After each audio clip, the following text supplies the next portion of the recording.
दोस्तों सादर प्रणाम। आज हम हैं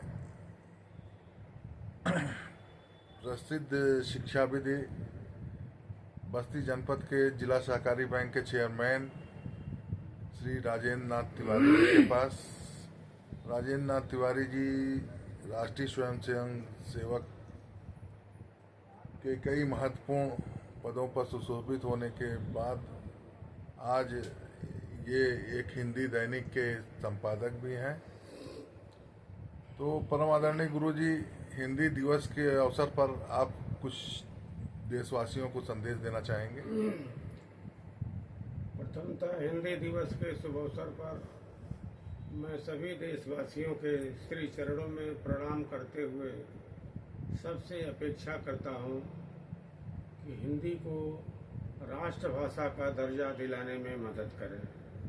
दुर्भाग्य है कि इतने दिनों बाद, इतने बड़े बड़े नेताओं के पैरवी के बाद हिंदी को स्थान नहीं मिल पाया जिसकी वो अधिकारिणी थी।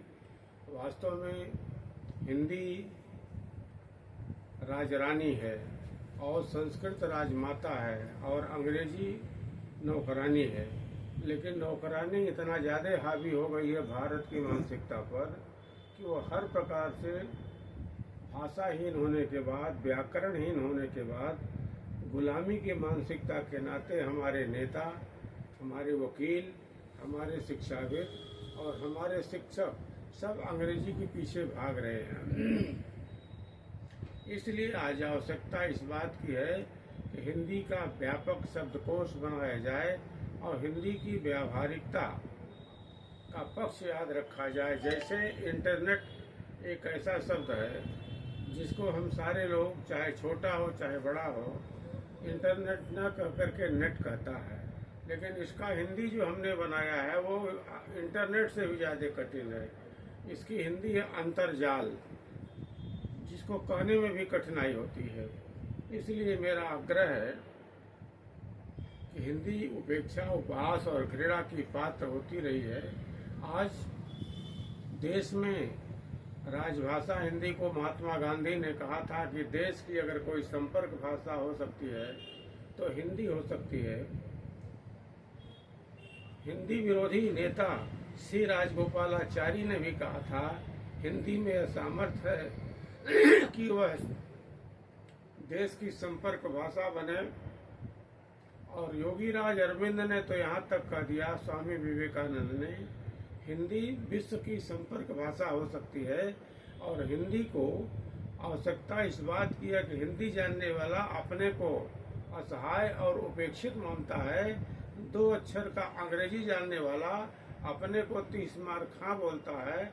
ऐसे अवसरों पर आवश्यकता इस बात की है कि कानून की भाषा हिंदी के बजाय संस्कृत के बजाय हिंदी हो। संविधान की भाषा आम भाषा बननी चाहिए, जिसको खेत में हल चलाने वाले से लेकर के, निरहु से लेकर के और जगजीवन राम प्रधानमंत्री, राष्ट्रपति, सारे लोगों को इस भाषा का प्रयोग करना चाहिए। लेकिन जिस तरह से भारत का या हिंदुस्तानी जब नाराज होता है तो अंग्रेजी में बोलने लगता है और हिंदी की उपेक्षा कर लेता है। इसलिए मेरा आपके इस चैनल के माध्यम से आवश्यक निवेदन यह है कि सबको अधिकतम हिंदी का प्रयोग करना चाहिए। अगर हिंदी का प्रयोग करेंगे तो आपकी मातृभाषा को प्रोत्साहन मिलेगा, आपके सब प्रकार से समृद्धि बढ़ेगी और बिना समृद्ध भाषा के आप देश और विदेश में कहीं भी सम्मान नहीं प्राप्त कर सकते।